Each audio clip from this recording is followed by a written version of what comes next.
이제 모세오경 창세기, 출애굽기, 레위기, 민수기, 신명기 5권의 모세오경 책을 마무리하고 여호수아로 들어왔습니다. 여호수아.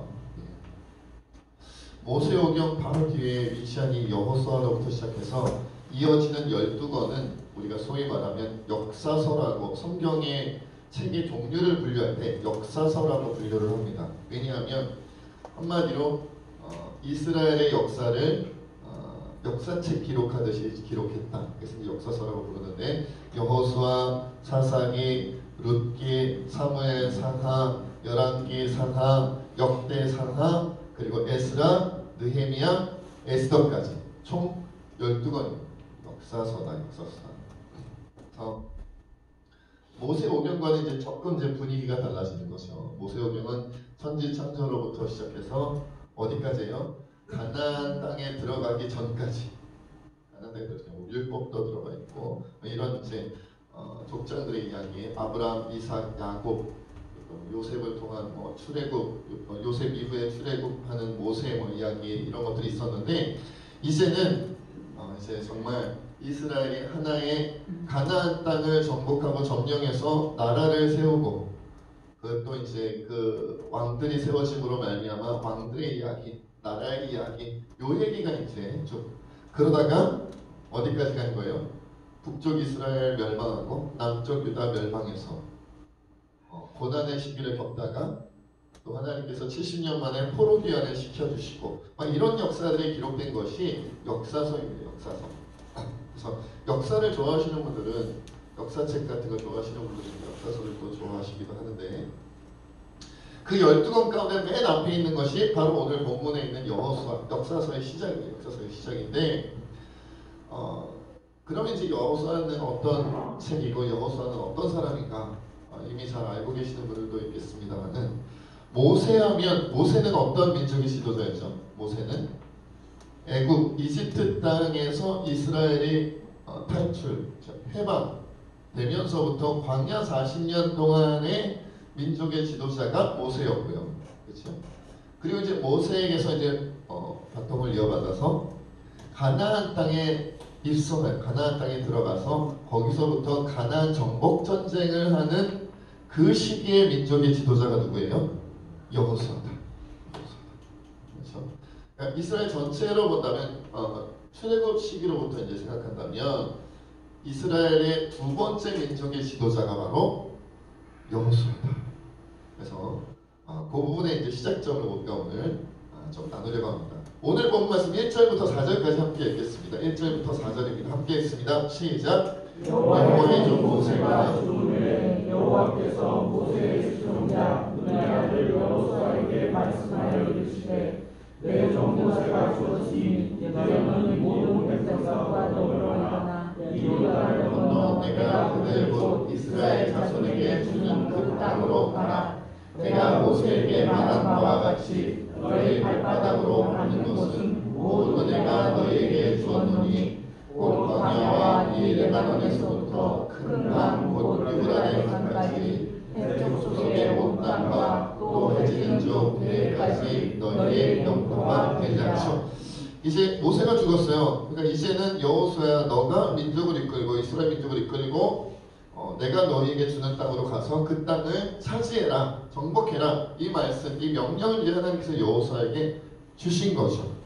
그러니까 1절에 보면 우리가 1절에 보면 눈의 아들 여호수아는 어떤 사람이라고 나와요? 모세의 수종자. 그러니까 모세의 보좌를 했던 사람이죠.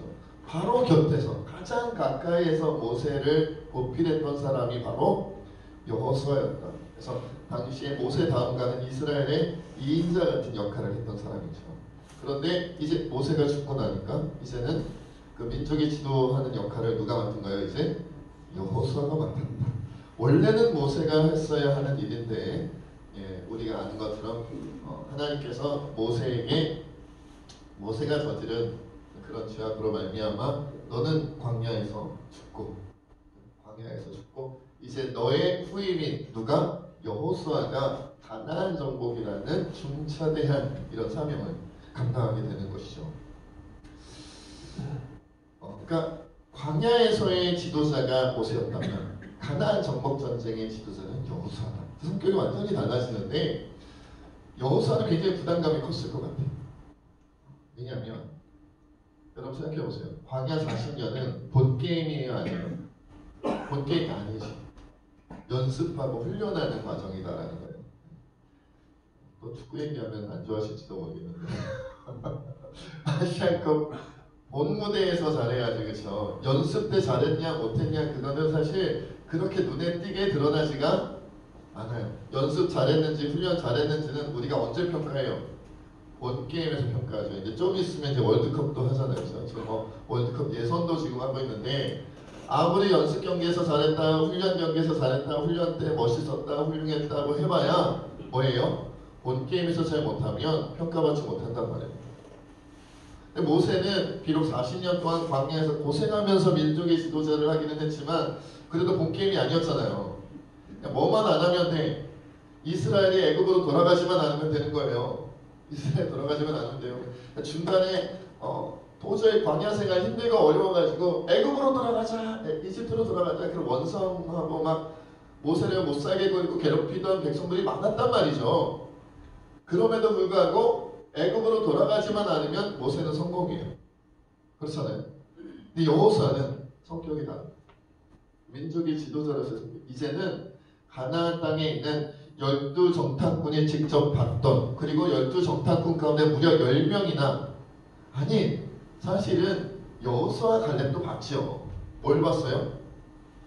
우리는 맨몸뚱아리로 출애굽해가지고 무기 하나도 없고 그냥 광야 떠도는 거짓대같이 이렇게 나왔는데 저 가나안 땅에 정착한 가나안 민족들은 철기 문화를 가졌고 철병거를 가졌고 거인족도 있고 장대한 자들의 후손이고, 그들이 보기에 우리는 메뚜기고, 다 유재석 씨 같은 다 메뚜기고 저들은 장대한 거인들 같은데 이거 말이 안 되냐? 갑자기 40년 광야 생활을 떠돌고 가나안 땅을 돌아갔더니 전부 다 난쟁이가 됐을까요? 전부 다 작아졌을까요? 체구가? 그러지는 않았겠죠. 40년 전보다 오히려 더 발전했으면 더 발전했지 더 강해졌을 거예요. 더 튼튼해졌을 거예요. 40년 광야 생활을 돌았으니 출애굽했을 때보다 이스라엘 민족은 더 광야 40년을 떠도른 나그네 떠돌이 신세의 모습 그대로 40년의 그 묵은 때가 묻어 있었겠죠. 근데 이제 그래도 모세, 우리 앞선 지도자였던 모세님은 연습 때 훈련 때 뭐 잘했다고는 하지만 애굽으로 돌아가지 않겠으니까 다행인데, 이제 여호수아는 어때요? 가나안 땅을 정말로 정복할 수 있느냐 없느냐. 진짜로 그 가나안 민족과 전쟁을 벌이고 싸움을 해야 되는 거예요. 내가 잘할 수 있을까? 내가 정말 놀라운 이 사명을 감당할 수 있을까? 모세님은 보니까 하나님과 직접 대화하고 말이죠. 어마어마한 분이었잖아요. 포스가 장난이 아니었던 분이에요. 장난이 아니었는데 그 대단한 분을 바로 옆에서 지켜봤기 때문에 도움도 많이 받았겠지만 또 한편으로는 이런 생각도 들었을 것 같아요. 난 저렇게 할 수 있나 내가? 내가 모세님처럼 할 수 있나? 너무 대단하니까. 너무 대단해. 메시 옆에서 축구하는 계속 지켜봐. 내가 메시처럼 할 수 있을까? 차범근 선수 옆에서 열심히 축구하는 옆에서 같이 훈련하고 같이 연습했다고 해서 내가 차범근 선수처럼 내가 손흥민 선수처럼 할 수 있을까? 할 수 있겠냐고요. 자신감이 있겠어요? 오히려 너무 잘하는 사람을 옆에서 계속 보니까 더 자신감은 떨어질 수도 있어요. 떨어질 수 있어요. 저도 이제 노래 한번 좀 잘해보려고 했는데 만약에 주장로님이나 정미학 장님이 같이 노래를 막 해. 그러면 하다가 어떤 생각이 들어요? 난 저렇게는 못 부르겠구나. 같이 안 불러봤을 때는 잘 모르는데 계속 옆에서 같이 부르다 보니까 난 한계가 있구나 이런 걸 더 많이 느꼈을 거예요. 여호수아가 여기 기록에는 그렇게 기록되어져 있지 않지만 굉장히 주눅 들어 있었을 가능성이 높아요. 모세님은 갔고 죽었고 어떻게 불러올 수도 없고 예수님은 3일 만에 부활 이것도 아니고 모세님은 영원히 가버렸고 그 1세대 그 아시죠? 성인으로 출애굽했던 자기 또래는 다 죽고 여호수아와 갈렙만 성인으로 출애굽했던 사람들 중에서는 누구만? 여호수아와 갈렙만. 갈렙을 제외하고 다 어린 사람들이 나만 바라보고 있어요. 그러니 여호수아가 가진 부담감이 얼마나 컸을까요? 도망가고 싶었을 것 같아요. 그래서 그런지 하나님께서는 계속 이렇게 용기를 북돋아주기 위해서 이렇게 말씀하십니다. 오늘 5절 6절 말씀 함께 읽을게요. 5절 6절 말씀 함께 읽습니다. 시작. 내 평생에 너를 의인의 전하자가 없으니 내가 모세와 함께 있었던 것 같이 너와 함께 있을 것입니다. 내가 너를 떠나지 아니하며 버리지 아니하리니 강하고 담대하라. 너는 내가 그들의 조상에게 맹세하여 그들 위에 주리라 한 바를 이 백성 위에 차지하게 하리라. 여러분 지금 여호수아는 모세 없이 이제 이 민족을 데리고 전부 다 나보다 어린 내 또래에 내가 의지할 만한 사람 아무도 없고 말이야. 의지할 만한 사람 다 그냥 광야에서 출생하거나 어린아이로 출애굽했던 사람들만 이제 40년 지나서 있긴 하지만 내 또래 아무도 없고 갈래 외에는 아무도 없고 그런 상황에 내가 이 위대한 막중한 사명을 어떻게 감당하나 이런 마음에 두려웠을 텐데 하나님께서 약속하시는 거예요. 너의 평생을 내가 책임져주겠다. 너의 평생을 내가 책임져주겠다. 그리고 모세와 함께 있었던 것 같이 내가 너와 함께 하겠다. 저는 이 부분이 가장 여호수아에게 용기가 됐을 것 같아요. 모세와 함께 했던 것처럼 네가 참은 것처럼 할 수 있을 거야. 너의 원래 실력은 그게 아니더라도 손흥민처럼 뛰게 해줄게.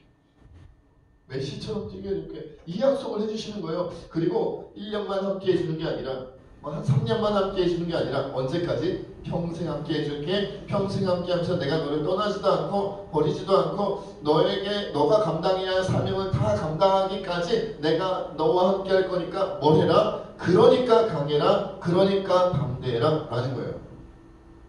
여러분 우리 하나님께서 지금 모세에게 강조하는 것은 뭐예요? 강하고 담대해라. 내가 너와 함께 할 것을 믿고 강하고 담대하라고 주님이 계속해서 말씀해 주시는 거죠. 이어지는 말씀에서 또 계속해서 강하고 담대하라 주님이 계속 말씀하시는 거예요. 그러니까 지금 여호수아의 심정이 어떻다는 거 아시는 거예요? 강해질 수 없는 상황, 담대할 수 없는 상황에 빠져있는 걸 너무 잘 아시니까 계속 말씀하시는 거예요. 이미 강하고 이미 담대한데 강하고 담대한 저 이미 강해요. 이미 담대해요. 그래도 강하고 담대한 그만 말씀하셔도 되거든요. 이러지 않겠어요? 잘 안 되니까 계속 말씀하시는 거예요. 난 여호수아의 심정이 오늘날 이 시대를 살아가는 우리의 심정과 비슷할 것 같아요. 제가 어릴 때는 저희 아버지 어머니를 보면서 아버지는 원래 아버지니까 아버지 역할을 하는 줄 알고 어머니는 원래 어머니로 태어나서 어머니 역할을 하는 줄 알았어요. 그렇게 생각했어요. 저는 할아버지는 제가 모셔본 적이 없기 때문에 할머니는 원래 할머니로 태어나서 할머니 역할 잘하시는 줄 알았어요. 어른들은 원래 어른으로 태어났고 제가 어릴 때 모셨던 목사님들은 태어날 때부터 목사님으로 태어난 줄 알았어요. 그 모습으로 어른의 모습 아니더라고요. 그래서 나이가 드니까 어느새 제가 어른이 돼 있어요. 20살이 넘었어요. 헐. 그랬더니 조금 지나니까 제가 결혼을 했어요. 헐. 그러더니 애가 생겼어요. 제가 벌어서 먹여 살려야 된대요. 빽빽 울어요. 밤낮이 바뀌어가지고 밤에 안 자고 울고 아침에 제가 새벽기도 갈 때 잠들고 난 새벽기도 가야 돼. 이것이 말해도 못 알아들어요. 잘한 말이야. 안 자요. 어느 날 보니까 제가 전도사였고 어느 날 보니까 목사였고 어느 날 담임 목사래요. 그렇게 세월이 지나다 보니까 저는 여러분들은 어떨지 모르겠는데 저는 아직도 가끔 우리 청소년부 청년들을 보면 친구 같거든요. 나이 차가 별로 안 느껴지고 가끔 형같이 느껴지기도 해요. 명성이 형이나 윤명성 재민이 형 이런 느낌. 가끔은 저보다 어른스러울 때도 있는 것 같고 제가 저보다 철이 더 든 것 같고 막 이래갖고 그래서 그렇게 볼 때가 있단 말이에요. 그런데 이미 그 시기를 다시 제가 그 역할을 감당하고 있어요. 태어날 때부터 그런 줄 알았더니 아니더라고요. 나이가 들어서 세상에서 어느 정도 이렇게 막 감당하는 수준이 달라지더라고요. 옛날에는 총각 때는 저 몸 혼자만 건사하면 됐는데 이제는 처자식 있잖아요. 처자식이 생겼어요. 그리고 예전에는 그죠? 저 혼자만 교회생활, 신앙생활 잘하면 되는데 전도사들은 제가 맡은 부서, 아동부, 유치부, 청소년부, 청년부 부서만 잘하면 되는데 이제는 머리도 다 뽑히겠어요. 모든 부서의 남녀노소가 다 저한테 제가 신앙적으로 감당해야 되는 그런 일들이 막 숫자가 많아지고 분야가 많아지고 하다 보니까 이 부담감이, 여러분 어릴 때 그런 생각 안 했습니까? 어른이 됐으면 좋겠다. 아니 어른이 됐으면 좋겠다. 제가 어릴 때 그런 생각 많이 했거든요. 그러면 과자 못 먹게 하는 사람도 없을 거고, 내가 먹고 싶을 때 과자 먹고, 내가 보고 싶을 때 만화 보고 하기 싫은 공부 안 해도 되고, 어른만 됐으면 좋겠다. 돈도 내가 벌어가지고 막 세상에 내가 쓰고 싶고 막 쓰고, 막 어른이 빨리 돼야지. 잔소리도 안 듣겠지, 혼나지도 않을까, 내가 혼낼 거다 막 이러면서 생기게만 해봐라 내 밑으로 내가 막 혼낼 거야 이렇게 생각했는데, 이제 어른이 돼서 돌이킬 수 없잖아요. 다시 어린이 못 되잖아요. 그렇지 않습니까? 저는 아시다시피 저희 아버지 어머니께서 생각보다 너무 일찍 가셔가지고 없어졌어요. 모실 분도 저를 위해서 뭐 이렇게 기도해 주시는 저희 친부모님은 이미 천국에 벌써 가셨고, 한국에 가셨대, 천국에 가셨고 일이 없으니까요. 어쩔 때는 무서웠어요. 두렵더라고요. 내 위로 없는 거야? 내가 다 감당해야 되는 거야. 한 가정, 한 교회를 감당하기에도 이렇게 부담스럽고 이렇게 걱정도 되고 두렵고 이런데, 한 민족, 한 나라, 그것도 저 가나안 땅, 저 강력한 가나안 땅의 군대를 갖고 있는 저 가나안 사람들을 물리치고 이스라엘이 승리하여 그 땅을 차지하는 그 중차대한 임무를 막강한 임무를 감당해야 되는 여호수아가 돼버린 거예요. 갑자기. 그러니 그의 마음이 어땠겠냐는 거죠. 그런데도 주님은 말씀하시는 거예요. 강하다.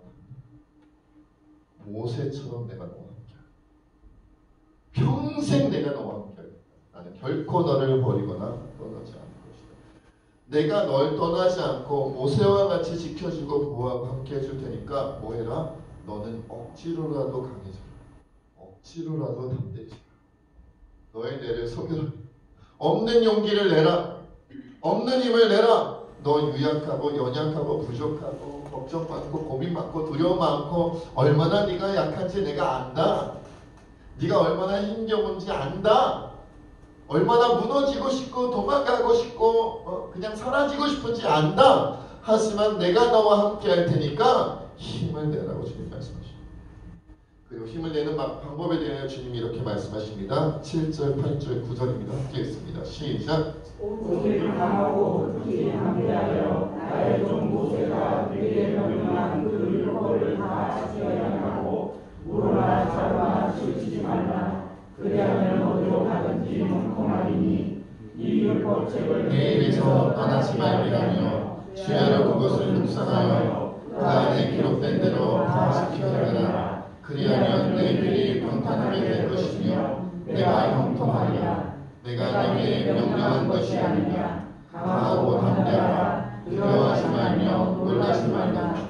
내가 어디로 가든지 내 하나님 여호와가 너와 함께 하느니라 하시라. 주님 말씀하십니다. 강하고 담대하여 모세가 너에게 명령한 율법이 뭐겠어요? 하나님의 말씀이죠. 하나님의 말씀을 지켜 행하고 우로나 자로나 치우치지 말라. 그러면 형통할 것이다. 율법책을 입에서 떠나지 말게 하며 주야로 그것을 묵상하여 그 안에 기록한 대로 다 지켜라. 그러면 내 길이 평탄하고 형통하게 될 것이다. 없는 강함, 없는 담대함, 없는 용기, 없는 믿음 생기려면 뭐 해야 된다? 말씀을 달고 살아라. 말씀을 달고 살아라. 여러분, 말씀이 그런 힘이 있더라고요. 그런 힘이 있더라고요. 어려운 일, 제가 감당하기 힘든 어려운 일에 막 다가오면 막 무너지잖아요. 이거 어떻게 감당하지? 이거 감당할 만한 힘이 없는데, 이거 감당할 만한 지혜가 없는데, 내 인생 끝난 것 같고 이제 실패가 눈앞에 보이고 뻔하게 이제 실패가 눈앞에 다 있는 거예요. 그럴 때마다 뭘 떠올려요? 말씀을 떠올리잖아요. 사자굴에 들어가는 다니엘 생각해보고, 홍해 앞에 선 모세 생각해보고, 그럼 난 이제 끝났다. 풍랑이는 12제자들이 풍랑 속에 배에 있는데 우리 이제 다 빠져 죽겠구나. 그런 상황에 빠져 있는 그 성경 속에 있는 그 내용들, 그 말씀들 하나하나를 떠올리는 거죠. 내가 지금 그 상황이라고 생각하죠. 내가 그 상황. 이제 내 머릿속으로 상상하는 거예요. 내가 지금 성경의 인물로 들어갔어. 나는 이제 사자굴로 들어가는 거야. 나는 이제 홍해 앞에 섰구나. 내 뒤에는 애국 군대가 쫓아오는구나. 우리를 다 몰살시켜 죽이겠다고. 내가 민족의 지도자랍시고 맨 앞에 섰는데 내가 실수하면 민족 200만 명이 여기서 다 죽는구나. 아니면 다 다시 애국으로 끌려가겠구나. 내가 이 책임을 지고 홀로 서 있구나.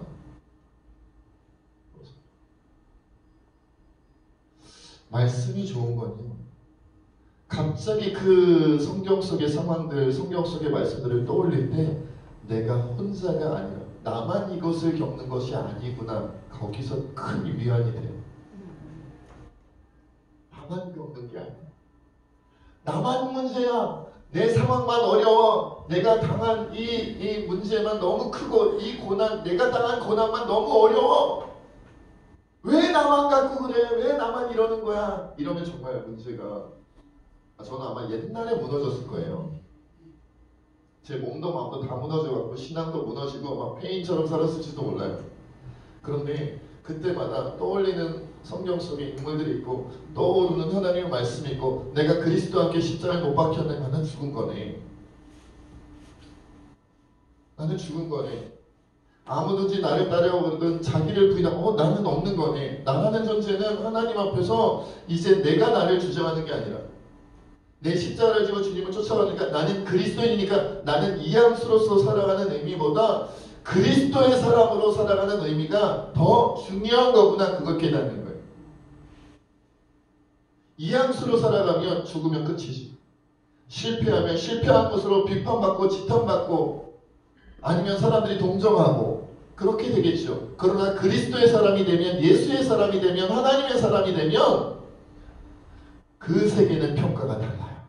스데반 집사님이 복음 전하다가 돌 맞아 죽었는데 위대한 영웅이 돼요. 12제자 12사도들이 한 명도 남김없이 다 순교했는데 위대한 순교자가 돼요.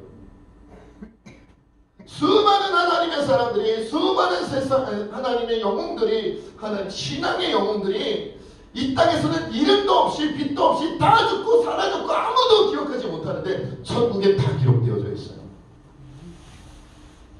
이름 없이 적혀있는 게 아니라, 아무런 공적 없이 적혀있는 게 아니라 그 사람이 어떻게 하나님과 이웃을 위하여 살다가 어떻게 하나님께 헌신했고 어떤 하나님께 영광을 드리며 열매를 맺어 드렸는지 다 기록되어져 있습니다. 다 기록되어져 있습니다.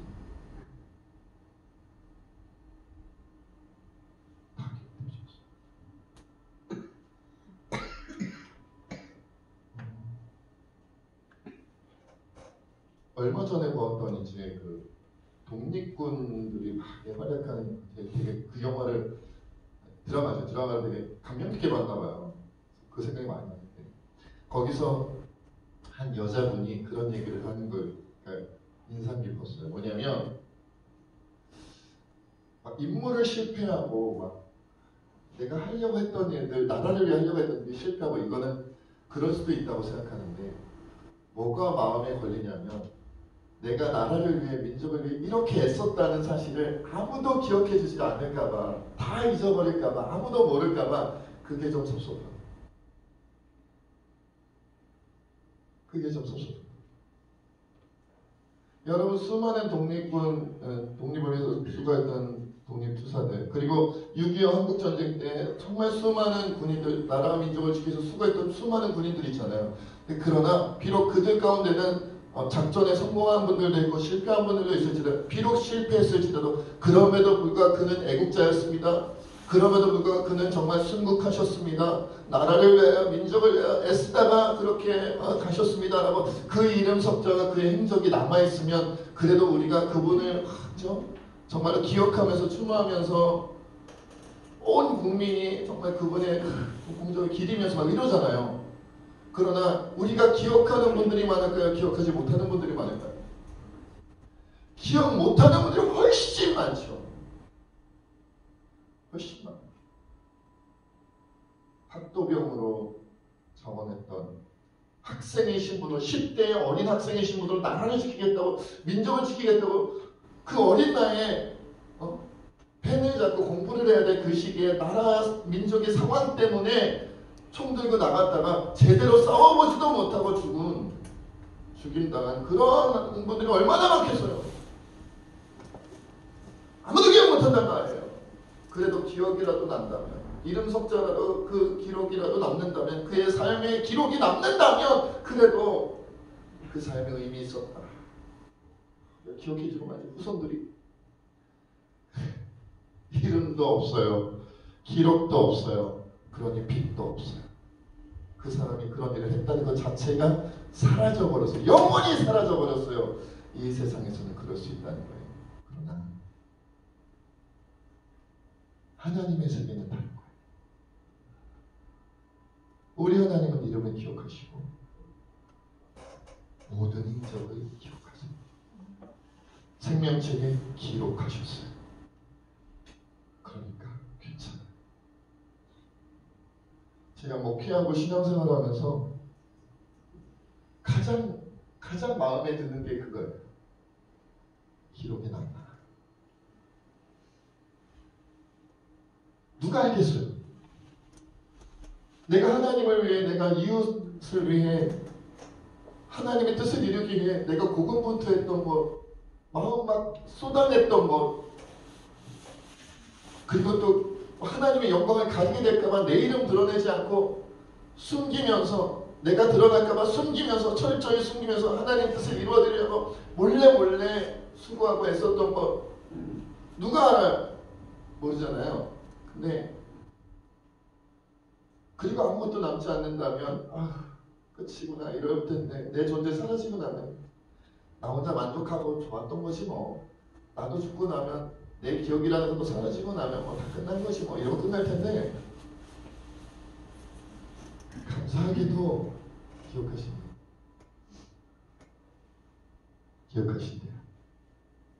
그냥 머리로만 기억하신 게 아니라 기록해 놓으셨대요. 그러니까 용기가 나요. 용기가 나요. 배로 용기가 납니다.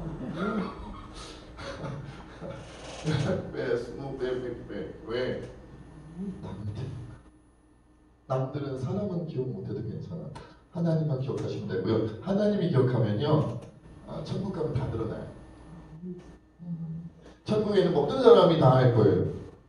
제가 소문 안 내고 하나님이 소문 내세요. 사실은 우리 창주가 앞줄 우대합니다. 앞줄 우대. 우리 창주가, 너희들 몰랐지? 야, 천국 시민들 다 모여봐. 니네 창주가 어떻게 하나님을 위해, 이웃을 위해 수고하고 애썼는지 니네 모르지? 내가 이제는 밝힐 수 있어.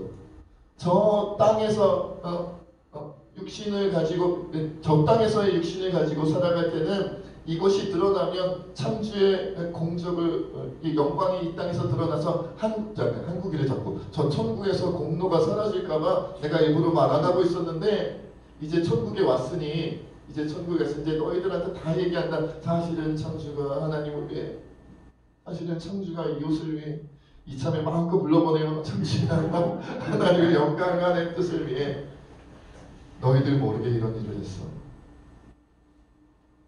모든 천국 백성들은 다 기억한다. 그리고 천사들이 막 찬양. 창주님이 창주님이 이러셨네. 할렐루야.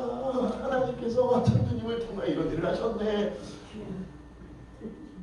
저기 한 번 더 찍어서 얘기해. 원희님을 통하여, 우리 개용님을 통하여, 대구님을 통하여, 대군만 하고 싶어. 대구님을 통하여 이런 일을 하나님이 하셨네요. 그럴 거예요. 그러니까 강하고 담대하게 할 수 있어요. 아무도 몰라도, 아무도 몰라도 강하고 담대하고 괜찮아. 하나님 말씀대로 좋아. 이번에는 내가 여호수아처럼 하는 거야. 좋아. 이번에는 내가 모세처럼 감당하는 거야. 좋아. 이번에는 사자굴에 들어간 다니엘처럼 하는 거야. 좋아. 이번에는 형제들에게 배신당하지만 하나님을 저버리지 않은 요셉처럼 한번 해보는 거야. 모든 사람이 나를 안 됐다고 그리고 하나님이 널 버렸다고 하는 욥같이 내가 견뎌보는 거야. 욥이 이겨낸 것처럼 내가 이겨내보는 거야. 예수님이 십자가에 매달리는 억울하게 십자가에 매달리시는 것처럼 나도 예수님처럼 한번 해보는 거야. 그리고 나를 십자가에 못 박은 자들을 원망하지 아니하고 예수님이 그러하셨던 것처럼 도리어 나를 십자가에 못 박은 자들을 위하여 기도하며 그들을 사랑하며 그들을 살려달라고 내 아버지 하나님께 기도하는 거야. 나도 예수님처럼 해보는 거야. 율법책에 하나님의 말씀에 그렇게 기록되어져 있으니 나도 해보는 거야. 아멘. 좋아. 난 가는 거야. 내가 예수님처럼 살려고 했던 거 사람들은 모르겠지. 모세처럼 살아보려고 했던 거 사람들은 모르겠지. 내가 여호수아처럼 다니엘처럼 예레미야처럼 이사야처럼 살려고 했었던 것, 욥처럼 견뎠던 것 사람들은 모르겠지. 그런데 천국에서 다 드러날 거야. 강하고 담대하자. 주님이 말씀하셨잖아. 날 떠나지 않는다고 하셨잖아. 평생 함께 하신다고 하셨잖아. 아멘 할렐루야. 저 이거 붙잡고 갑니다. 저는 믿으니까 할 수 있는 거예요. 믿으니까. 알렉산더 더프라는 박사님이 계셨어요. 인도의 위대한 훌륭한 선교사였습니다. 이제 이 정도 이하가 나면 이제 마지막 설교 끝부분이라는 거예요. 근데 이 더프 박사님이 더프 선교사님이 죽을 때가 있는 나이가 많이 들고 이제 먼저 죽을 때가 되어서 스코틀랜드 분이었기 때문에 스코틀랜드로 돌아와서 장로교회 총회 앞에 서서 선교 사역을 보고하고 저 인도 땅에 수많은 선교사님들이 필요합니다. 주님의 손길이 필요합니다라고 강력하게 주장했는데 왜냐하면 자기는 이제 더 이상 넓어해서 감당하기 어려우니까. 그런데 그 총회에 모여있는 수많은 목사님들과 수많은 성도님들이 계시는데도 아무도 인도에 그럼 제가 자원해서 선교 가겠습니다라고 간청에 호소하에 응답하는 분이 없는 거예요. 열심히 호소하던 중에 그만 이분이 심장에 너무 무리가 와가지고 쓰러지고 말았어요. 그것에 실려갔습니다. 강단에서 부르짖다가 의사가 응급조치를 했어요. 그리고 나니까 이제 의식이 돌아왔는데 의사들이 만류했는데도 불구하고 이 더프 목사님이 아니라고 이런 기회가 나에게 다시는 안 올지도 모르니까 다시 한번 강단으로 올라갔어요. 부축을 받고 강단에 올라가서 다시 한번 얘기를 합니다. 이렇게 연설을 했다고 합니다. 빅토리아 여왕이 인도를 침공하기 위해 지원자를 모집하였을 때 수백 명의 젊은이들이 몰려들었습니다. 그러나 지금 우리의 왕이신 예수님께서 부르시는데 가겠다는 사람이 아무도 없습니다. 호소를 합니다. 스코틀랜드의 아버지와 어머니들이요. 이제는 더 이상 인도를 위해 보낼 우리 아들들이 없다는 것이 사실입니까? 라고 호소하는데도 아무도 대답하지 않습니다. 좋습니다. 더프 목사님 마지막으로 얘기합니다. 그렇다면 내가 비록 나이가 많았고 죽을 날이 얼마 안 남은 것 같지만 제가 다시 인도로 돌아가겠습니다. 나는 겐지스 강둑에 가서 누울 수밖에 없습니다. 그러다가 나는 그곳에서 죽을 것입니다. 그러나 그렇게 함으로써 나는 인도 국민들로 하여금 스코틀랜드의 한 사람이 인도 사람들의 사랑함으로 목숨을 바치기까지 하였다는 사실을 그들이 알도록 하겠습니다. 하고 연설을 마무리했습니다. 그러자 몇몇 그 자리에 참석했던 젊은이들이 눈물을 흘리며 일어나 제가 가겠습니다라고 외쳤다라고 기록되어져 있습니다. 그와 동시에 더프 목사님은 조용히 눈을 감고 그 길로 병원으로 가셔서 다시는 눈을 뜨지 못하셨다고 평안히 가신 겁니다. 맡길 사람. 그래도 그 다음 인도 선교를 담당할 젊은이들이 몇 명 제가 가겠습니다라고 고백을 하자 안심하시고 평안히 주님의 부름에 가실 것 같아요. 우리가 강하고 담대할 수 있는 이유는 우리 저희가 실력이 있거나 능력이 있어서가 아니라 하나님께서 함께 하시기 때문에. 그리고 하나님의 일을 감당하다가 외롭고 쓸쓸할 때 하다 보면 그런 생각 들거든요. 아무도 몰라주는 것 같아. 내가 애써도 아무도 몰라주더라고. 오해하고 외면하고 자꾸만 비판하고 비난하고. 내가 이렇게 하는 게 의미가 있을까? 이런 생각이 들 때도 있더라고요. 그때 이렇게 생각하시면 될 것 같아요. 하나님이 다 기록하고 계시오. 그러니까 하나들 하면 돼. 강하자. 담대하자. 주님은 아시니까. 우리 시간 함께 하나님 앞에 그렇게 기도했습니다. 하나님을 향해 나아갈 때 막막하고 힘겹고 고통스럽고 그러면서도 외롭고 쓸쓸할 때 주님 날 버리지 않는다고 하셨으니까 그것만 믿고 갑니다. 아무도 알아주지 않아도 그것만 믿고 갑니다. 강하겠습니다. 억지로라도 담대하겠습니다. 주님 말씀하셨으니까 갑니다.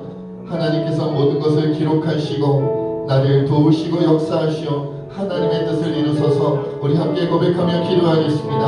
아버지 하나님, 오늘도 귀한 말씀 우리에게 주신 성부